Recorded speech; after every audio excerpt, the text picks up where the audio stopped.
धोखा तो पूछिए जाके बाबूलाल जी को कि राजधनवार विधानसभा से सेकुलर वोटों से जीतकर भाजपा गोद में क्यों बैठे हुए हैं। अगर क्षमता है पूछने की, जाकर पूछ के बताइए हमको। कौन बाहरी का नारा दे रहा है? जिनकी 1000 वोट लाने की औकात नहीं, वो तय करेंगे गांडे का समीकरण।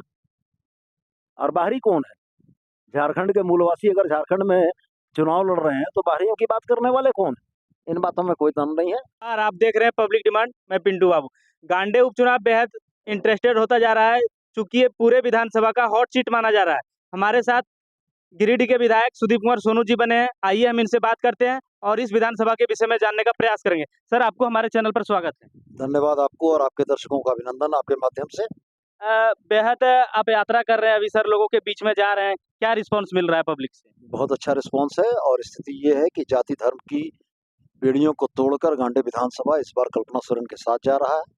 और जनता का यह भरोसा है कि 1977 में गठित इस विधानसभा में आज तक जो विकास के काम नहीं हो पाए थे वो कल्पना सोरेन जी के नेतृत्व में होंगे।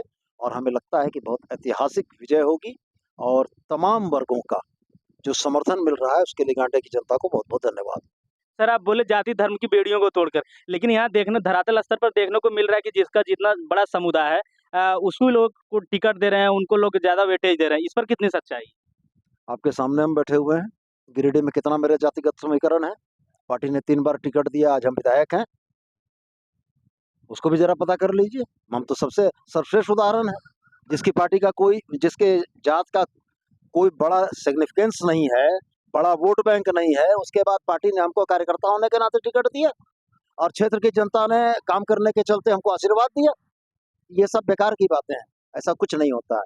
जहां पर जो कार्यकर्ता, जो संगठन, पार्टी जनता के बीच रहती है, जनता का समर्थन उसको हासिल होता है। गांडे में बाहरी ना चलतो का नारा खूब चल रहा है, इस पर क्या कहेंगे? कौन है बाहरी? गांडे का नहीं बताया जा रहा है कि कल्पना सोरेन यहाँ के नहीं है। दिलीप वर्मा कहाँ का है? वो भी तो यहाँ के नहीं है। फिर कौन बाहरी का नारा दे रहा है? क्या हम आपको बोले? जिनकी 1000 वोट लाने की औकात नहीं, वो तय करेंगे गांडे का समीकरण। और बाहरी कौन है? झारखंड के मूलवासी अगर झारखंड में चुनाव लड़ रहे हैं तो बाहरियों की बात करने वाले कौन है? इन बातों में कोई दम नहीं है।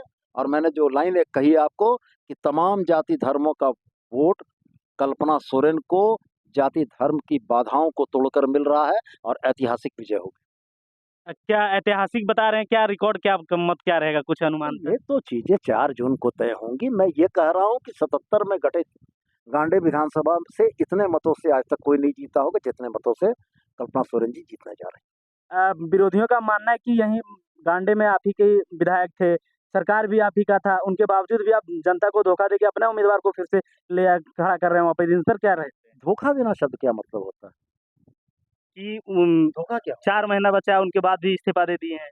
तो धोखा शब्द कहाँ से आ गया? हम तो जनता को सरफराज याकूब जनता के सरफराज अहमद को आपने चुना। सरफराज अहमद ने अगर इस्तीफा दिया तो इसमें धोखा कहाँ से हो गया? धोखा तो पूछिए जाके बाबूलाल जी को कि राजधनवार विधानसभा से सेकुलर वोटों से जीतकर भाजपा गोद में क्यों बैठे हुए हैं। अगर क्षमता है पूछने की, जाकर पूछ के बताइए हमको। धोखा शब्द कहाँ से आ गया? लोकतंत्र में इस्तीफा देना, चुनाव लड़ना, ये प्रक्रिया है और उसी प्रक्रिया के तहत ये चुनाव हो रहा है। और गांडे क्षेत्र की जनता अपना बेहतर भविष्य जिसमें देखेगी उसके पक्ष में जाएगी और मुझको गांडे की देवतुल्य जनता पर पूरा भरोसा है। आपको बेहद करीबी माना जाता है पूर्व मुख्यमंत्री हेमंत सोरेन का, चंपई सोरेन जी का। तो क्या हम पूरी जनता कल्पना सोरेन जी को भावी मुख्यमंत्री के तौर पर देख सकते हैं? झारखंड मुक्ति मोर्चा में मैंने अपने 35 साल खर्च किए हैं।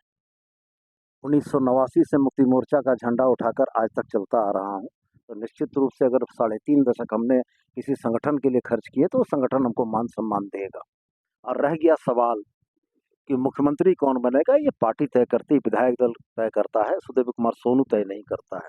पार्टी ने अगर चंपई सोरेन जी को मुख्यमंत्री बनाया है तो जब तक चंपई सोरेन जी हैं पूरी मजबूती से हैं, पार्टी के निर्णय को आने दीजिए। मेरे कहने से और किसी के कहने से चीजें नहीं बदल जाएगी। वृद्धा पेंशन और विधवा पेंशन, फिर अबू आवास, आपका ये बहुत महत्वाकांक्षी योजना रहा है, इस पर क्या ख्याल है?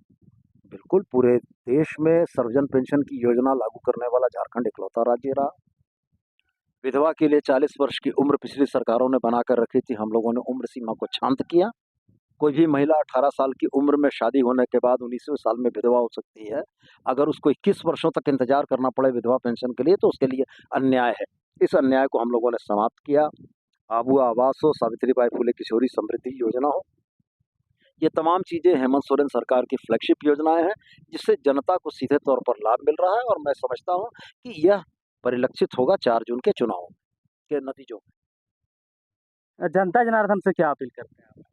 जनता जनार्दन को से मेरा बस एक ही आग्रह है कि जिस तरीके से गांडे में आपने झारखंडियत को, विकास को और विकास की राजनीति को चुना है, उसी तरीके से आप झारखंड के तमाम लोकसभा सीटों पर भी झारखंडियत को, विकास को और धर्म और जाति की राजनीति को परे करते हुए बेहतर उम्मीदवारों के पक्ष में मतदान करें कि झारखंड को बेहतर बनाने में उनका सहयोग मिल सके। सर, एक अंतिम सवाल, मैम जब भाषण दे रही थी तो यहाँ की जन समस्या को लेकर, पेयजल की समस्या को लेकर बोले, हम लोग भी रिव्यू चलाते हैं तो वहाँ पेयजल की समस्या को अक्सर देखा जाता है। तो क्या जनता इस बात को मान ले कि 4 महीना के अंदर जो बनेगी जब यहाँ के विधायक, तो इन पेयजल की समस्या को समाधान हो पाएगा?